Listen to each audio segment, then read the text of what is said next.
নমস্কার, আবার আনটোল্ড স্টোরিজে তোমাদের সবাইকে আরও একবার স্বাগত।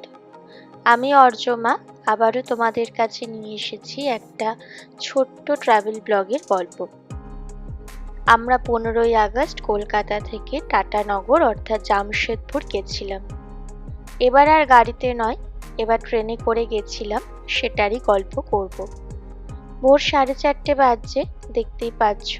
ব্যালকনির দরজা খুলে দেখি ঘুটঘুটে অন্ধকার, স্ট্রিট লাইট এখনো জ্বলছে, রাস্তা পুরো ফাঁকা, আর আকাশে এখনো অন্ধকার। তাই রেডি হয়ে ঠাকুরকে প্রণাম করে আমরা এবার স্টেশনের উদ্দেশ্যে বেরোবো, অর্থাৎ হাওড়া স্টেশন। দেখতেই পাচ্ছ আমি রেডি হয়ে গেছি, আর ধ্রুব এখানে ক্যাব বুক করে ওয়েট করছে ক্যাবটা আসার জন্য। ক্যাবটা চলে আসলে নিচে আমরা নেমে পড়ি। ঘড়িতে দেখাচ্ছিল তখন বাজছে 4:45। ক্যাবও আমাদের চলে এসেছে। আমরা উঠে পড়ি দুজনে ক্যাবে এবং হাওড়া স্টেশন যাওয়ার জন্য বেরিয়ে পড়ি। ভোরবেলা ছিল, তাই রাস্তা মোটামুটি ফাঁকাই ছিল। বড় বড় লরি বা ট্রাকগুলো চলছিল। যেতে যেতে দেখো আমরা প্রায় রুবির কাছে চলে এসেছি, অভিষিক্তা। আকাশও বেশ খানিকটা পরিষ্কার হয়ে গেছে, সবে সূর্য উঠছে। স্ট্রিট লাইটগুলো এখনো জ্বলছে, ভালো লাগে এই শান্ত পরিবেশটা। এখন আমরা প্রায় সায়েন্স সিটির কাছে চলে এসেছি। আমাদের সকালবেলা যেহেতু রাস্তা ফাঁকা থাকে, তাই হাওড়া স্টেশন যেতে বাড়ি থেকে প্রায় 45 থেকে 50 মিনিট সময় লাগে। অন্যান্য সময় দুপুরে বা বিকেল হয়ে গেলে সেটা প্রায় 1.5 ঘন্টার ওপরে লেগে যায়। 15ই আগস্ট ছিল যেহেতু দিনটা, সেই জন্য চারিপাশে পতাকাতে সুন্দরভাবে সেজে উঠেছিল। জায়গায় জায়গায় আমাদের পতাকা উত্তোলন হয়েছিল এবং বেলুন দিয়ে সুন্দর সুন্দর করে সাজিয়েছিল রাস্তাঘাট এবং বিভিন্ন বড় বড় বিল্ডিংগুলোকে। সেগুলোই মোটামুটি দেখতে দেখতে আমরা প্রায় চলে এসেছি। দেখতে পাচ্ছ ময়দান ক্রস করে গেছি এবং এগিয়ে চলছি হাওড়া স্টেশনের দিকে। অনেকদিন পর যেহেতু ট্রেনে করে বাড়ি যাচ্ছি, মানে টাটানগর, সেজন্য আমরা দুজনেই বেশ খুশি ছিলাম। ভোরবেলা ছিল, তাই রাস্তা মোটামুটি ফাঁকাই ছিল। আমরা হাওড়া বলতে গেলে প্রায় ঢুকেই গেছি। ভোরবেলার দিকে এখানে ফুলের মার্কেট বসে। দেখো গাঁদা ফুল, জবা ফুলের কত সম্ভার। হাওড়া ব্রিজ দেখতে দেখতে আমরা চলে এলাম। হাওড়া ব্রিজ এখন আমরা ক্রস করছি, আর সূর্যও সবে উঠেছে। আকাশটা কি সুন্দর লাগছে দেখো। শরতের আকাশ যেরকম হয়, এখন খানিকটা সেরকমই লাগছে। সাদা নীল মেঘের খেলা, পেজা পেজা তুলোর মতো আকাশটাকে কি সুন্দর লাগছে। যেহেতু ভোরবেলা ছিল, তাই জন্য ব্রিজের এই জায়গাটা ফাঁকাই ছিল। ট্যাক্সি বা অল্প কিছু বাস চলছিল। আর ওই যে দূরে হুগলি নদী, কি সুন্দর লাগছিল হুগলি নদী, ব্রিজটা আর সূর্য যে উদয় হচ্ছে সেটা দেখতে। আমরা ক্যাবে বসে এটাই দেখছিলাম, আর আমার মনে হলো এই সুন্দর প্রকৃতির শোভাটা তোমাদের সাথে শেয়ার করি, তাই তোমাদের সাথেও এটা শেয়ার করলাম। প্রায় 45 থেকে 50 মিনিট পর আমরা হাওড়া স্টেশনে ঢুকে গেলাম। কিন্তু সকাল থেকে অনেক ট্রেন চলে বলে ক্যাবে বসে থাকলেও এখানে অনেক জ্যাম ছিল। কিছুটা জ্যাম ঠেলে আমরা পৌঁছচ্ছি হাওড়া স্টেশন। অনেকদিন পর এলাম হাওড়া স্টেশনে। ক্যাব থেকে আমরা নেমে গেছি, এরপর আমরা যাচ্ছি প্ল্যাটফর্মের দিকে। সকাল থেকেই ভালোই ভিড় ছিল প্ল্যাটফর্মে, আর আমাদের বন্দে ভারত ট্রেন দিয়েছিল 20 নম্বরে। তোমরা দেখতেই পাচ্ছ দুটো বন্দে ভারত ট্রেন আছে।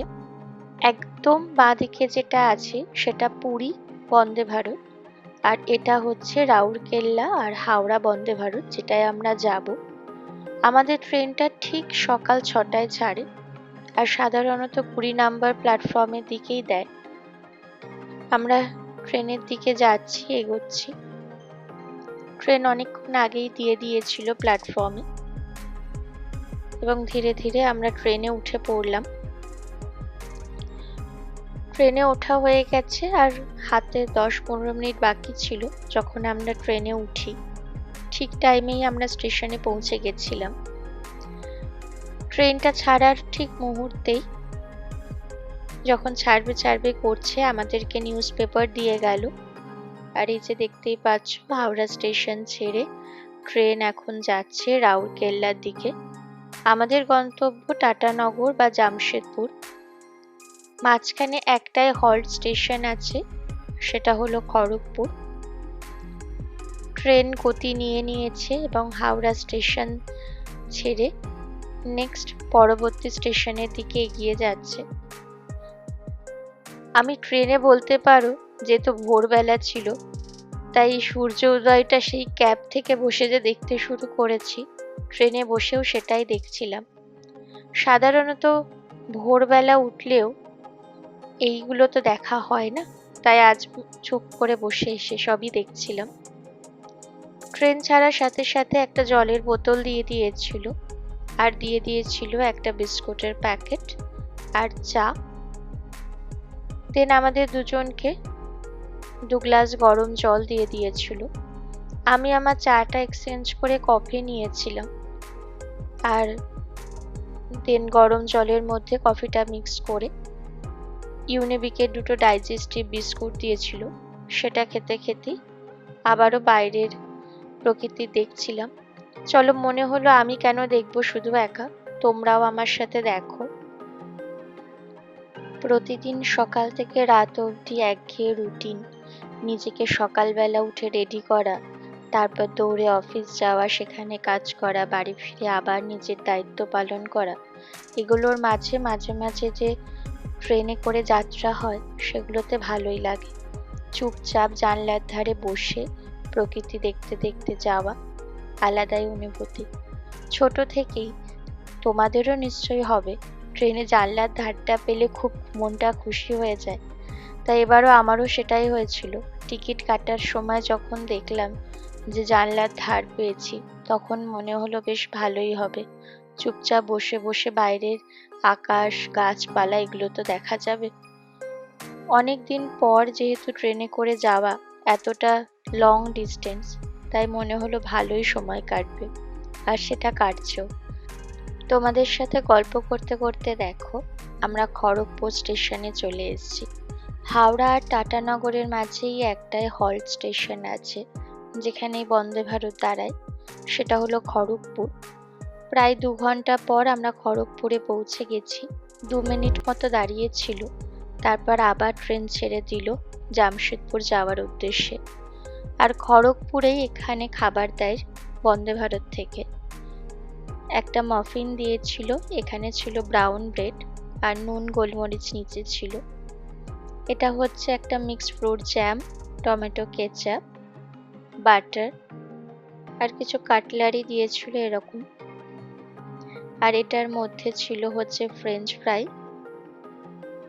বয়েলড পিস বা মটরশুঁটি সেদ্ধ বলতে পারো, আর একদম তলাতে ছিল একটা অমলেট। বাইরে আবারও প্রকৃতি দেখতে দেখতে আমরা খাওয়া শুরু করলাম, ব্রেড জ্যাম লাগিয়ে এবং এই ফ্রেঞ্চ ফ্রাই আর অমলেট খেতে খেতে বাইরের চারপাশটা দেখছিলাম। আমাদের সাথে তোমরাও দেখতে থাকো। আকাশটা দেখো কেমন ঘন কালো মেঘ করে এসেছে। একটু আগে কি সুন্দর ভোরবেলা অন্ধকার আকাশ থেকে সূর্য উঠলো, কি সুন্দর আলো ঝলমলে ছিল, কিন্তু আবারও মেঘ করেছে। বাইরেটা দেখতে দেখতে আমি বই পড়ছিলাম। ট্রেনে গেলে সাধারণত আমি একটা বই সাথে করে নিয়েই যাই সময় কাটানোর জন্য। এটা হলো আমি সে সীতা, তোমরা হয়তো অনেকেই পড়েছো। আবারও বই পড়তে পড়তে আমরা আরেকটা স্টেশন ছাড়িয়ে গেলাম। আজকে ট্রেনটা মোটামুটি একটু লেটই ছিল, প্রায় 20 থেকে 25 মিনিট লেটেই আমরা সেদিন পৌঁছেছিলাম টাটানগরে। চলো দেখতে থাকি বাইরের পরিবেশ, আর ট্রেন যাত্রাটাও আমাদের সাথে সাথে তোমরাও এনজয় করো। আবার দেখো এখানে কি সুন্দর শরতের আকাশের মতো নীল আকাশ, ভেজা তুলোর মতো মেঘ। কোথাও বৃষ্টি হচ্ছে, কোথাও রোদ ঝলমল করছে। প্রকৃতির বোধহয় এটাই খেলা। ট্রেন বা বাসে করে যাতায়াত করলে এগুলো দেখা যায়।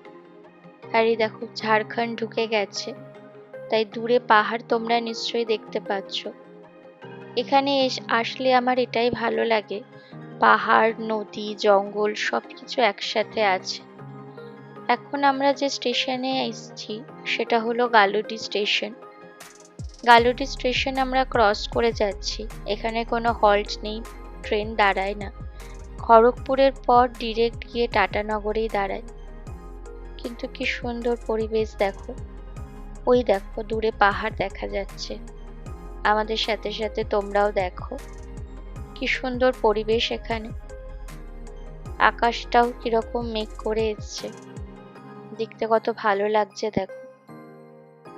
বৃষ্টি হয়তো হবে কিছুক্ষণের মধ্যে।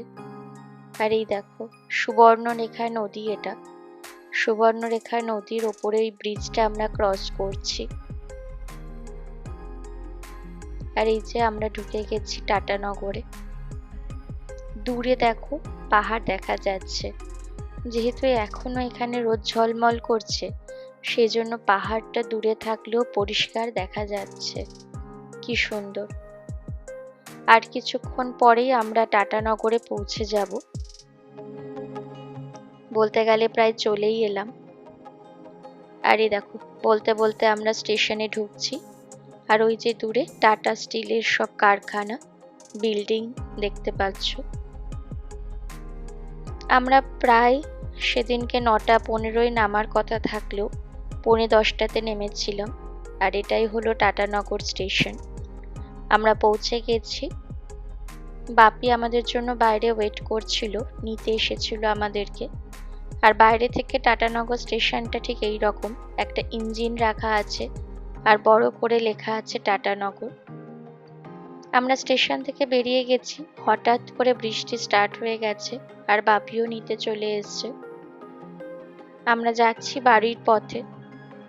এরপর আমরা বাড়ি গিয়ে কি করলাম, এবং পরের দিন ছিল জন্মাষ্টমী। জন্মাষ্টমীতে আমরা কি করলাম সেটা দেখার জন্য আমাদের পাশে থেকো।